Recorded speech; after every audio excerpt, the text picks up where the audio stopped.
On the first part, we left it when Mr. White whispered, "Please, please let it be gone." The knocking had stopped. Mrs. White stood at the door, breathless, hoping, fearing. Outside, only darkness, empty street, cold night air curling around the house. The last wish had been made, and in that silence, the weight of grief and fear hung heavy. The silence that followed was thick, almost alive. Mrs. White's hands shook as she lingered by the door, her eyes searching the shadows for something that would never come. Cold air drifted in, curling around her feet and whispering through the empty house. Outside, the street lay empty beneath the pale moonlight. No movement, no sound, nothing. She finally let out a trembling sigh. "It's gone," she whispered, her voice barely carrying in the stillness. Behind her, Mr. White stood rigid, pale, his fingers loosening around the monkey's paw. The twisted talons fell to the floor with a dull, final thud. For a long moment, neither spoke. Only the old clock ticked steadily, cruelly, measuring each second of their grief. Mrs. White sank into the nearest chair, her face gray, her eyes hollow. "He was right here," she murmured, reaching for a warmth that had vanished. Mr. White knelt beside her, taking her hand in his, but words had all but left them. All that remained was the emptiness, the echo of what had once been. Outside, the wind whispered through the trees, carrying with it the memory of wishes made and the cost of meddling with fate. The house was quiet once more, terribly quiet. And in that quiet, the shadows seemed to watch, patient and waiting. Morning came slowly, pale and hesitant, spilling weak light through the curtains. Mrs. White sat silently by the empty fireplace, her hands folded in her lap, eyes staring at nothing. Outside, the trees swayed gently, but the house seemed frozen, holding its breath. Mr. White moved through the rooms like a ghost, touching objects, checking doors, as if to reassure himself that nothing had changed. But everything had. And then, a sound. A faint, almost imperceptible scratching coming from the back of the house. Mrs. White froze. "Did you hear that?" she whispered. Mr. White's eyes narrowed. "It's nothing," he said, though his voice trembled.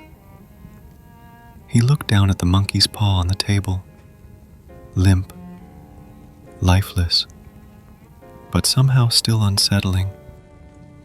The scratching grew, slow and deliberate, moving closer.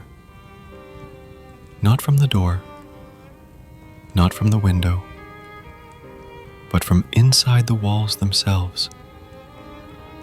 A chill ran through Mrs. White. She wrapped her arms around herself, the weight of their wishes pressing down like a stone.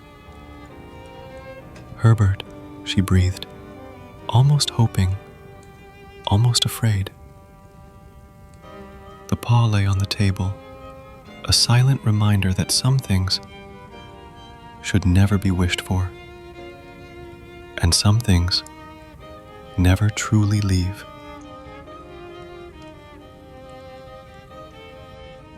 The house held its secrets, and in its quiet corners, shadows shifted, patient, waiting.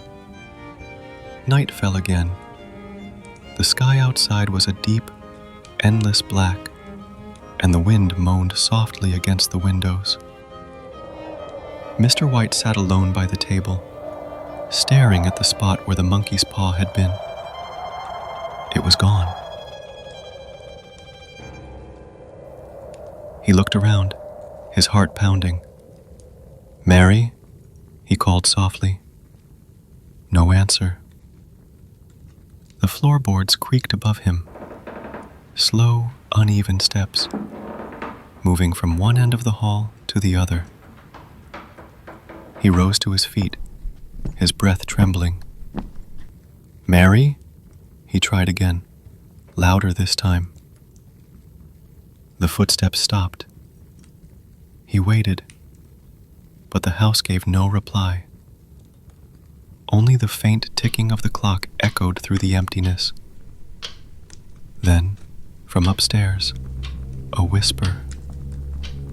So soft, so faint, it could have been the wind, or something else.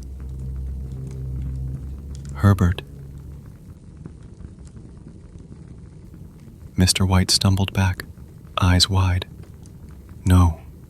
No, it can't be.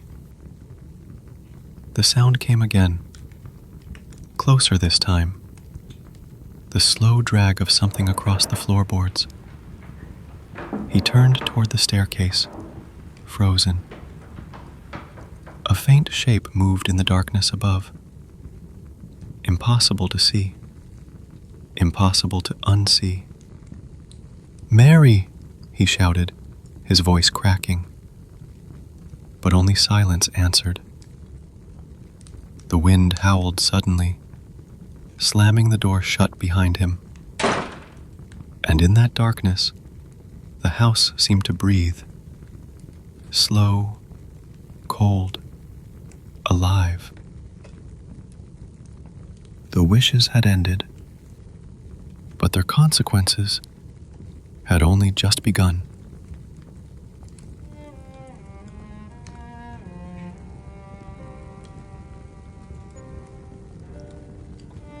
The night deepened. The house groaned under the weight of silence.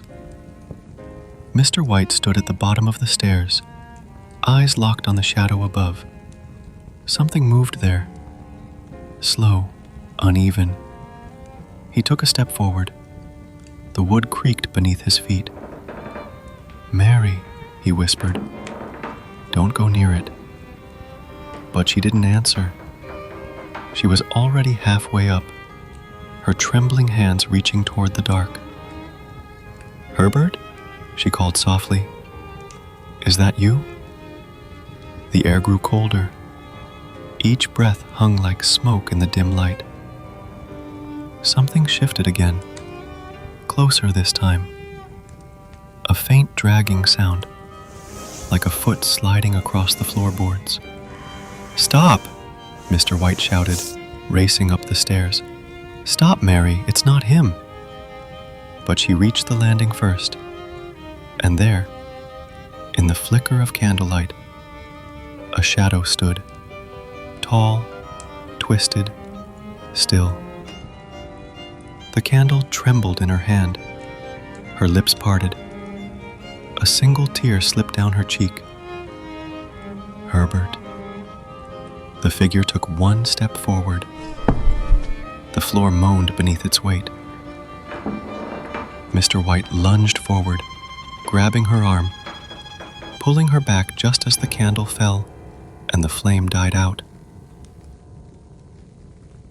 In the blackness, a sound filled the house. Not human, not alive. A deep, hollow breath that came from everywhere at once.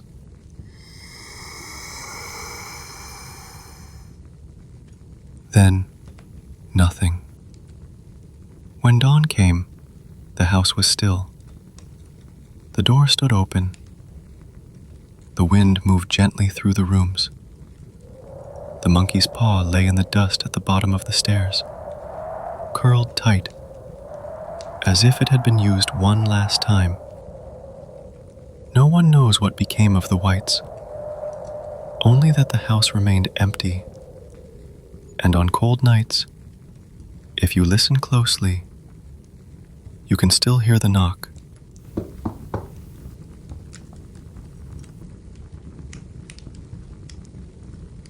Three wishes, one mistake, and a price no one could escape. The monkey's paw gave them everything they wanted and took everything they loved. Be careful what you wish for. You might just get it. If you like this story, don't forget to subscribe, like, and turn on the bell so you don't miss the next dark tale.